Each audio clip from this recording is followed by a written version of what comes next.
So our Blazers this year, it's been a rough go of it. We're struggling a little bit right now, not doing too good. So we figured, got this whole synthetic sports curse gimmick going. So, why not try to use it to help our boys get back on track? Yeah, we desperately need it. Early in the season, I was high off the copium, said we were going to be better than the Lakers, and if we're going to do that, we got to turn things around real quick.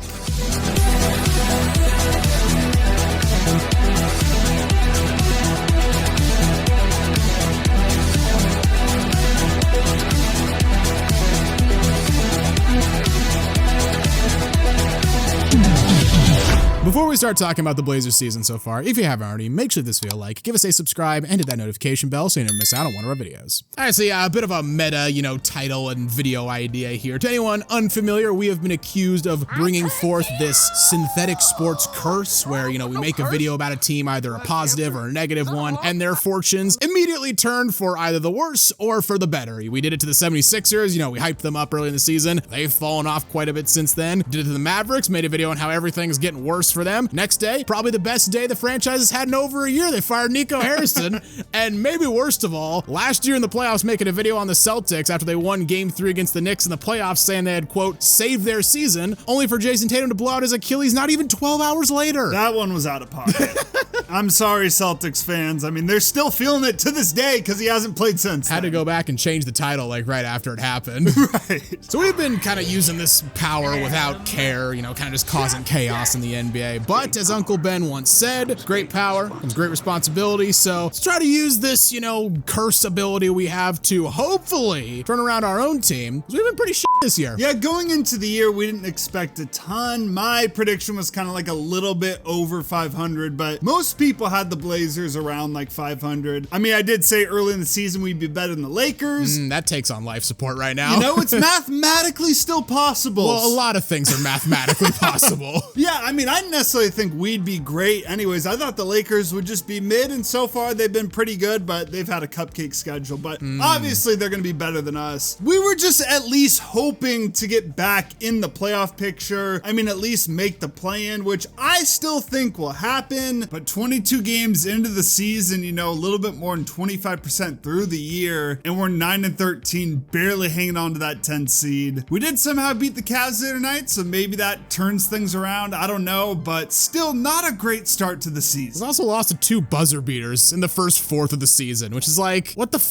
I mean, we're the only team in NBA history that's had 3 buzzer beaters in a calendar year on us. Of course. So, and I think I saw another stat. Out of all the teams in NBA history, we're the one who's gotten buzzer beaters on us the most times. Of course, so, yeah. Just makes sense. Yeah, it's life as a Blazer fan. I mean, the season started out okay. Our coach got arrested in a gambling scandal, which was a little bit weird. That was a little bit weird. Didn't see that one coming, right? But we still got off to, that 5-3 start, had wins over the Warriors, the Nuggets. At time of this recording, we're still the only team in the league that's beaten the Thunder. That's so funny. We've only beaten them 1 out of 3 tries, but still, we did get them that one time. And since then, I mean, just nothing's gone right. But let's start with some positives, the good things. Number 1, Deni Avdija has been phenomenal. I mean, he's been by far our best player, averaging 25 points a game, over 7 boards, nearly 6 assists per game. More often than not, he's the only consistent source of offense we have. He can shoot, he can get to the rim, he's a serviceable defender. If there's one negative about his play, and this is kind of a little anecdotal, it might be hard to prove, feels like he misses a lot of free throws in the fourth quarter especially. He has recently, at least. Yeah, like that Spurs game, didn't he miss 4 in a row in the fourth quarter? Yeah, that was brutal. Yeah. But he hasn't missed a game so far this season. He's been incredible. He's still only 24, so he's looking like potential future superstar. Bargain contract, too. Yeah, insane contract. We have no complaints. Shaedon Sharpe, he's improved since that early season slump. I personally wasn't super worried, but he did have a bad start to the season. His 3-point percentage still isn't great, but overall, his shooting percentage is way up since that start. Scoring's up, rebounds are up, assists are up. The 3-point percentage you'd like to be better, especially as a star guard potentially in the future. He's gonna have to be good at threes. You just have to be in the NBA to play his play style. I'd like to see him put a little more arc on his shot. His shot this year is really, really flat. Even going back and looking at clips of him his rookie year, he puts a lot more arc on his shots. Like, I'm not really one to talk. My shot is actually super flat as well, That's but true. like it leads to a lot of, you know, just hitting the back rim and the ball comes flying out. It seems like that's how Shaedon misses like 80% of his threes. Yeah. But I mean, he's not even 23 yet. He's not going to turn 23 till May of next year. So like, we're perfectly fine with his development. Continues to get better every single year. And maybe like the biggest surprise of the season, honestly, Jeremy Grant has found himself again. Like last year, he was terrible. Oh, he was so bad last year. He would even admit that every single Blazer fan was trying to find a trade where we could just dump him and his contract. Like, if we have to give up one first-round pick to get rid of him, we probably would have been over the moon about that. Yeah, like when he signed his extension, you know, it was already looking like a massive deal. Everyone was making the jokes like Dame on his way out got his friend paid. Yeah. And that still, you know, kind of might be true. His contract still sucks, but you know, we're getting closer and closer to it being expiring. As long as he can just provide this, you know, off the bench where he was starting for most of the season before all these injuries, which we'll talk about, I'd be fine. You're still overpaying for him. He's still, you know, getting up there in age, but man, he's been balling out to start this season. Yeah, I mean, if you do end up wanting to move him, the fact that he's been playing so well, it makes it just a little bit easier. Yeah. Still probably won't be easy, but it's still, you know, you're probably not giving up a ton of assets to get rid of him anymore. So that's been all the good stuff. Bad stuff has been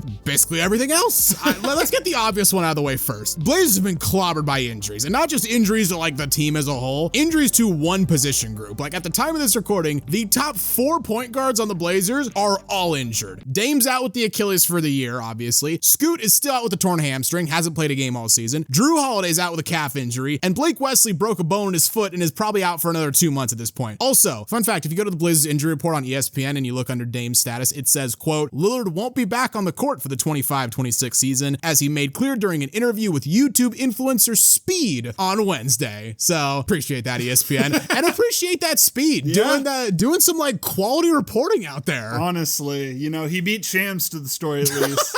So it's been like 2.5 weeks without like a true point guard. I mean, technically we got Caleb Love. On Basketball Reference, I checked, he's listed as a shooting guard. Yeah. And you know, with the way he plays, I'm not even counting him as a point guard because he's never seen a shot he doesn't like. I was just gonna say that exact phrase. It's absolutely insane. Denny Advia, you know, he's been doing his best to play that point guard role, and like he can handle the ball, distribute. You know, he's had some triple doubles, 30-point triple doubles, you know, during this stretch. Shaedon's played a bit of point guard, which definitely is not his natural role whatsoever. As mentioned, Caleb Love has spent time at point guard, and you know, we'll love him for, you know, just destroying Steph and the Warriors on the road, dropping 26. Had that legacy game. One of the funniest, just random outbreak games of all time. But he's not a true point guard. He hucks up every shot, every time he gets the ball, you know. Love him, he's on the Blazers, but these are facts. Yeah. So because of that, you know, the offense has struggled. Like outside of Denny, Shaedon, Jeremy, most of the guys on the Blazers that are healthy and playing right now, just they simply cannot create their own shot. We knew that going into the season. Without point guards to set them up, it has been evidently clear on the basketball court. Yeah, I mean, without a guy like Drew, who's, you know, like a veteran presence, you can, you know, settle the team down, make the right passes, make sure you get a good shot on most possessions. You know, guys like Chris Murray and, you know, Klingon, and they've struggled. And without Scoot, you know, he's not a superstar or anything, but he's at least a serviceable, competent point guard you can bring off the bench. Like, the offense has just been stagnant, but really, it's the defense that's been a bigger surprise. It has been outright bad this season. And again, you could chalk a lot of this up to injuries. Like, early in the year, Drew Holiday and Blake Wesley were hounding opposing guards. I mean, Ant, Harden, Steph, all commended the Blazers' defensive effort and disruption early in the season. Plus, Matisse Thybulle, he's missed most of the entire season. He was expected to be another big piece of our perimeter defense. But, I mean, another reason our defense hasn't been as good as expected, Toumani Kamaro's been awful this season. Yeah, I mean, he has picked it up a little bit recently, and I'm not super worried about it, but yeah, he has not been good, or at least at expectations, probably on both ends of the court. I mean, after last year, like, he really made this massive jump, not just on defense, which everyone, you know, knows him for, but offensively, he showed some things. He shot 37% from 3 last year. Yeah, we did have some insane Blazer fans trying to say he was like the future Jimmy Butler,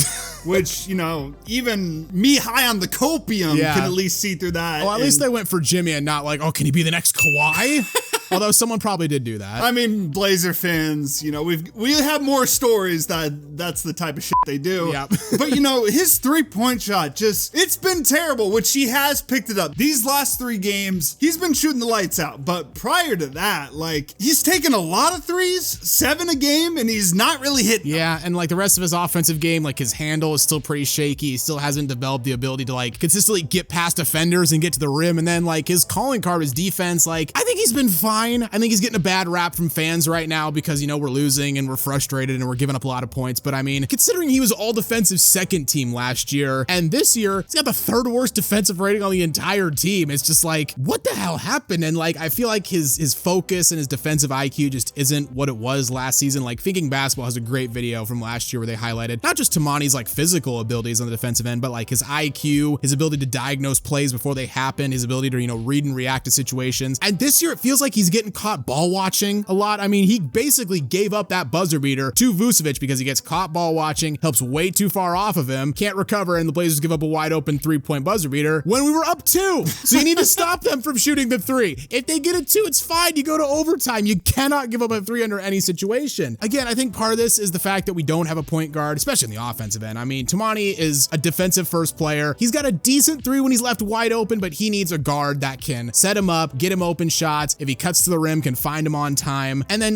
defensively, Toumani's great, but he's not a miracle worker. And the Blazers are missing 3 of their best perimeter defenders. So for most games out there, he's being asked not only to guard the other team's best player, but to now create on the offensive end for himself as well. Yeah, I'm not super worried about him, but he did get that, sizable contract off one really good season, really. So, we got to keep that in mind. But I think, as guys get healthy, as he's got a point guard, things will improve. So, overall, the season's not going great. This is our, prayer to fix it. Yep. The synthetic sports curse, it's losing a bit of luster with the Thunder just dominating after we made the video on them. They are frustratingly immune to it. Yeah, which I can't say I'm super surprised. Yeah. I mean, overall, they desperately need Drew and Scoot to get healthy ASAP. I think Drew specifically. Drew was probably our 2nd best player before he got hurt. Drew is our 2nd best player. I think just overall his experience, his defensive ability, and definitely the 2nd most important player to lead the offense, run the offense and everything, and make smart plays. Yeah, I mean, we cannot keep running this team out there with no true point guard. No, we can't. It's disgusting. And this team, they can turn this around, I think, at least. We're obviously biased as hell, but we're going to say it. The first few weeks of the season, I mean, we showed some things. Players were saying no more easy nights in Portland. You had wins over the Warriors, the Nuggets, the Thunder. The Warriors haven't been great, but the Nuggets and Thunder, that's 2 teams at the top of the West. So you showed some things. They're a little rough around the edges, but you saw an improvement from the previous year, right? Yeah, great defense, leading the league in steals, and